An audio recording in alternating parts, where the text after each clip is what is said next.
안녕하세요 유튜브 시청자 여러분, 제자르입니다. 손흥민 선수의 토트넘의 모든 소식 전해드리려고 노력하는 제자르의 2024년 11월 24일 두 번째 영상이 되겠습니다. 와, 정말 오늘 새벽 경기 보신 분들은 정말 짜릿하셨을 겁니다. 토트넘이 이번 경기에서 로메로 반더벤이 못 나오는 경기였기 때문에 경기 전부터 패배할 거라는 패색이 짙은 분위기로 흘러갔습니다. 근데 막상 뚜껑을 열어보니 토트넘은 맨시티 원정 경기였습니다. 토트넘 홈경기 아니었고요. 맨시티 원정 경기에서 맨시티를 4대 0으로 탈 털어버리고 말았습니다. 정말 여기 손흥민 선수가 말하고 있죠. 맨시티 쉽던데, 이렇게 말할 만큼 맨시티는 너무 쉬웠고 토트넘은 맨시티를 발라버리고 말았습니다. 그래서 이번 경기에 대해서 짤막하게 요약을 해드리고, 경기 후에 펩 가르디올라 감독이 멘탈이 터져버리면서 손흥민 선수의 도움이 나오면서 골을 실점했을 때 그 심경을 밝혀버렸는데 정말 짜릿하다고 할 수 있거든요. 그래서 제가 그 모든 소식 전해드리고 오늘 최대한 많이 영상 올려보도록 하겠습니다. 제가 구독자 10만까지 조금 8,000명 정도 남은 상황인데 이번 기회에 구독 좀 부탁드리겠습니다. 그럼 관련 소식들 바로 알아볼까요? 일단 오늘 경기 제가 짤막하게 설명을 드려보도록 하겠습니다. 결과는 토트넘이 4대 0으로 승리를 했습니다. 일단 전반 통계를 한번 살펴볼까요? 전반에는 토트넘이 점유율 47% 먹고 슈팅 5개, 유효 슈팅 4개 날리면서 일단은 맨시티가 공을 더 많이 잡고 슈팅을 더 많이 때렸지만 실속을 챙기는 건 원정팀인 토트넘이었습니다. 사실 토트넘은 경기 초반까지만 하더라도 약 30%대의 점유율을 먹으면서 선수비 후 역습을 하는 모습을 보여줬습니다. 그리고 후반 통계도 한번 살펴볼까요? 후반에는 2대 0으로 앞서가는 토트넘이었기 때문에 본격적으로 주차장을 세우고 주차장에 버스를 세우고 이제 본격적으로 수비를 하는 토트넘이었습니다. 후반에 토트넘은 슈팅 4개, 그 중에 유효 슈팅 3개 날리면서 슈팅 13개, 유효 슈팅 3개 날린 맨시티보다 수비하는 모습을 보여주었지만 후반에도 추가골을 2골이나 넣어버리면서 결과적으로 4대 0으로 승리할 수 있었던 토트넘이었습니다. 그럼 어떻게 토트넘이 이번 경기 승리할 수 있었느냐? 설명을 드려보면은 원래 엔제 감독은 약간 바보 같은 성향을 가지고 있었거든요. 그냥 모르겠어, 수비라인 올리고 공격하자, 이런 성향의 지금까지 축구 철학을 보여주던 엔제 감독이었습니다. 하지만 엔제 감독은 지금 약팀들에게 패배를 당하면서 일단은 좀만 못하면은 경질 소리까지 나오고 있는 상황이었고, 그러다 보니까 엔제 감독은요 지금 선수비 후 역습을 해버리고 말았습니다. 자신의 축구 철학은 이제 그냥 수비라인 끌어올리고 계속 공격을 하는 것이었는데, 그런 자신의 축구 철학을 버리면서 지금 박스 밖과 안에 수비를 모두 들이대면서 맨시티의 공격을 차단해 버리면서 선수비 버스를 주차시킨 토트넘의 엔제 감독이었습니다. 그렇게 엔제 감독은 맨시티의 공격을 잘 막아냈고, 그리고 셉세비의 패스를 받은 메디슨의 선제골이 들어가면서 13분 만에 1대 0으로 앞서가는 토트넘이었습니다. 오늘 메디슨이 선발로 나왔을 때 망했다 라고 생각할 정도였는데, 메디슨은 오늘 키패스를 뿌려주지 않고 공간으로 침투하는 역할을 썼던 엔제 감독이었는데, 손흥민 선수를 주공으로 쓰지 않았기 때문에 조금 안타깝긴 하지만 오늘 메디슨이라는 선수를 메디슨 시프트를 통해서 맨시티에게 선제골 2골을 박아버린 엔제 감독의 전술이 빛난 순간이었습니다.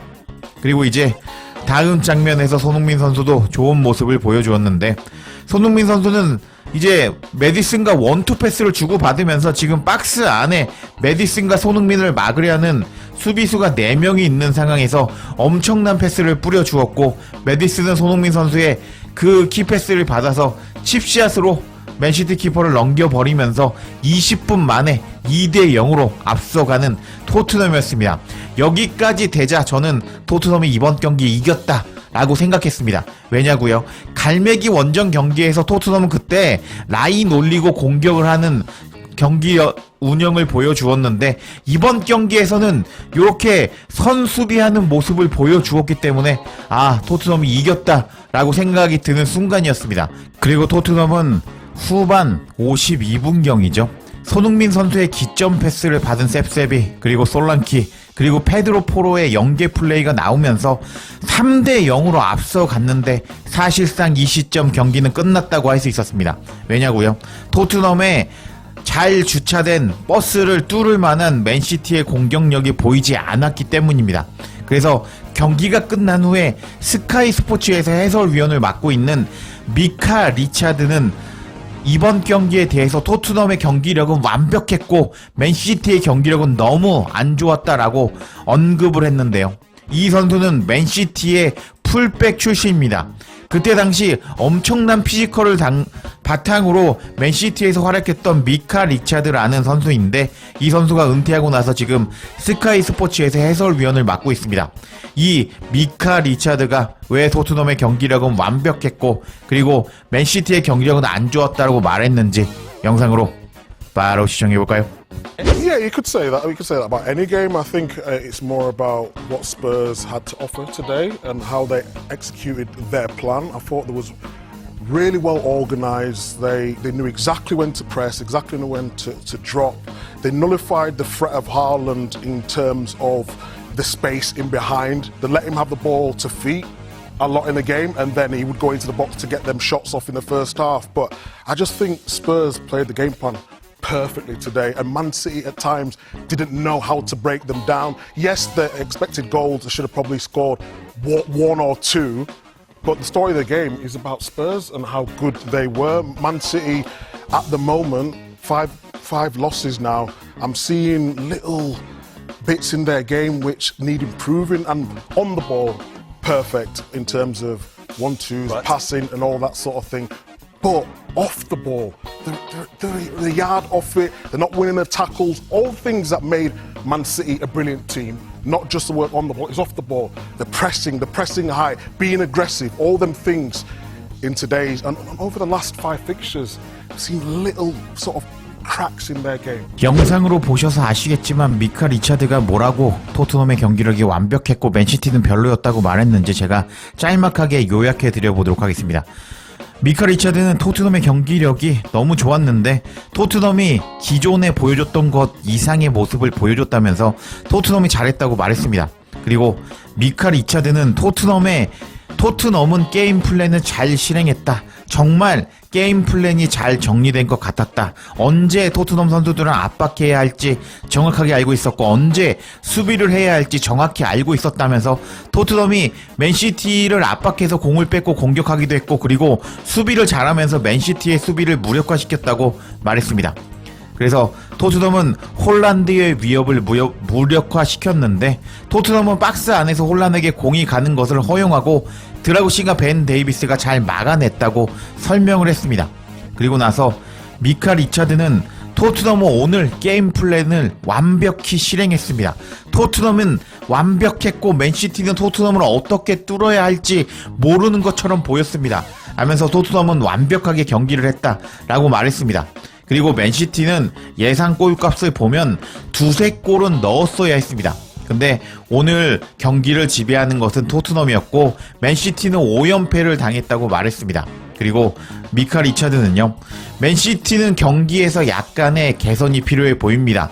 온더볼 상황에서 원투 패스 같은 상황에서는 완벽해 보이는 맨시티였습니다.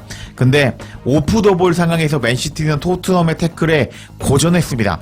맨시티를 훌륭하게 만든 것은 온더볼 상황이 아니라 오프 더 볼에서 상황에서 잘한 것이었습니다. 라면서 맨시티는 원래부터 온더볼에서 잘하는 것은 기본이었는데 오프 더 볼에서 더 잘했기 때문에 훌륭한 팀이었다. 근데 오늘 오프 더 볼에서 못하면서 토트넘에게 패배를 당했다라고 설명을 하는 미카 리차드였습니다. 와, 정말 대단하죠? 지금 엔젤 감독이 맨시티에게 맞춤 전술을 들고 나왔고 그 게임 플랜은 완벽했고 토트넘 선수들은 그 게임 플랜을 완벽하게 실행하면서 맨시티를 박살낼 수 있었다. 맨시티의 경기력은 오늘 별로였고 토트넘의 경기력은 정말 좋았다 라고 칭찬을 하는 맨시티 출신 미카 리차드였습니다. 와, 너무 짜릿한 순간이라고 할 수 있겠는데요. 그리고 경기가 끝난 후에 BBC는 이번 경기에서 맨시티가 나쁜 쪽으로 기록했던 기록을 알려주고 과르디올라 감독의 인터뷰 소식을 전했습니다. 일단 BBC는 이번 맨시티가 4대0으로 패배를 당했는데 엄청나게 나쁜 쪽으로 맨시티가 기록을 세우고 말았다라고 소식을 전했습니다. 이번 패배는 2003년 2월 맨체스터 시티가 모든 대회에서 홈에서 겪은 가장 큰 패배였다 하면서 2003년도에 패배를 당했는데 그때 이후에 오랜만에 홈에서 대패를 당한 맨시티였다고 소식을 전했습니다. 21년 만에 홈에서 4대0으로 박살나면서 대패배를 당해버린 맨시티라고 할 수 있겠습니다. 그리고 다음 소식도 전해졌는데 펩 가르디올라 감독 경력에서 가장 큰 패배라고 합니다. 그리고 이제 펩 가르디올라 감독은 토트넘에게 가장 많이 졌다는 소식이 전해졌습니다. 그만큼 맨시티 킬러가 있는 손흥민에게 약했던 맨시티의 펩 가르디올라 감독이라고 할 수 있겠는데 오늘 경기에서도 손흥민 선수의 토트넘의 두 번째 골 도움이 장렬하면서 가르디올라 감독은 맨시티 킬러 손흥민 선수에게 당했다고 할 수 있겠습니다. 그리고 경기가 끝난 후에 가르디올라 감독은 BBC와 인터뷰에서 다음과 같이 말했습니다. 지금은 수비적으로 매우 취약한 상황인데요. 평소처럼 우리 맨시티는 잘 시작했지만 골을 넣지 못했고 그 후에 실점을 했습니다. 그리고 또 그 후에 또 실점을 했는데 지금은 감정적으로 너무 어려운 상황입니다. 라고 말하면서 첫 번째 골을 실점했고 그리고 또 두 번째 골을 실점했는데 그때부터 감정적으로 어려워졌다. 멘탈이 터졌다. 내 정지가 왔다. 라고 고백해버린 과르디올라 감독이었습니다. 손흥민 선수의 도움 그리고 메디슨의 골이 나오면서 2대0으로 끌려가는 맨시티였는데 그 시점부터 이번 경기 망했다. 라고 고백해버린 과르디올라 감독이라고 할 수 있겠습니다. 그리고 나서 과르디올라 감독은 8년 동안 우리는 이런 상황을 경험한 적이 없는데요. 이제 우리는 이런 안 좋은 상황을 경험하고 다음 경기에서 특히 다음 경기에서 승리하면서 이런 안 좋은 상황을 깨야 합니다. 이제 우리는 사물을 한 가지 방식으로 봐야 하고 어쩌면 몇 주 후에는 다르게 볼 수도 있을 것입니다. 하면서 맨시티 감독으로 부임한 이후에 정말 최악의 상황인데 이럴 때 이런 방법도 써보고 저런 방법도 써보면서 이런 상황을 극복하겠다고 말하는 과르디올라 감독이었습니다. 그리고 선수들이 이렇게 5연패를 당하면서 어려움을 겪고 있나요? 라고 질문을 받았는데 물론입니다. 이길 때는 기쁘지만 이기지 못할 때는 걱정이 된다고 할 수 있습니다. 이런 것은 당연한데요. 만약 선수들이 이런 상황에서 걱정하지 않거나 제가 걱정하지 않는다면 더 큰 문제가 될 것입니다. 우리는 이런 상황에 익숙하지는 않지만 원래 인생은 그렇습니다. 가끔 이런 일이 일어나고 우리는 그것을 받아들여야 합니다. 지금이 그런 때이고 우리는 일어나서 이런 상황을 극복해야 할 것입니다. 하면서 일단은 오랜만에 정말 어려운데 선수들과 내가 극복하겠다 말하는 과르디올라 감독이었습니다. 그리고 기술적으로 문제가 있었나요? 라고 질문을 받았는데 이런 종류의 경기에서 졌을 때 전술의 문제가 아니라고 말하고 싶습니다. 물론 세부 사항이 있지만 이 상황은 어떤 순간에 어떻게 반응해야 하는지라고 말할 수 있는데요. 그리고 리그에서 3번 연속으로 패배를 했는데 이런 상황에서는 기술적인 문제라고 말할 수 없습니다. 하면서 지금 맨시티는 기술적인 문제가 아니라 다른 문제가 있다 라고 말하는 과르디올라 감독이었고 새로운 도전에 대한 느낌을 받나요? 라는 질문을 받았는데 열정은 많은 경기에서 이길 때 보통 생기게 됩니다. 근데 이렇게 질 때는 열정이 낮아지게 됩니다. 우리는 이런 상황을 받아들일 건데요. 우리는 앞으로 나아가서 이렇게 좋지 않은 상황을 깨버리고 다시 시도할 겁니다. 하면서 경기가 끝난 후에 멘탈이 터져버린 과르디올라 감독이었고 손흥민 선수의 도움 메디슨의 골이 들어갔을 때 감정적으로 어려웠다, 멘탈이 터졌다, 뇌정지가 왔다라고 말하는 과르디올라 감독이었는데 와 너무 짜릿하죠. 맨시티 킬러 손흥민이 또 과르디올라 감독의 멘탈을 깨버리고 말았습니다. 여하튼 이렇게 토트넘은 맨시티를 잡아버리고 그냥 잡은 것도 아니고 맨시티 원정 경기에서 4대 0으로 잡아버리면서 21년 만에 맨시티에게 대구력을 선물해줘 버렸는데요. 정말 맨시티를 쉽게 잡아버린 토트넘이라고 할 수 있겠는데 확실히 강팀을 잡는 법을 알아버린 엔제 감독이라고 할 수 있겠습니다.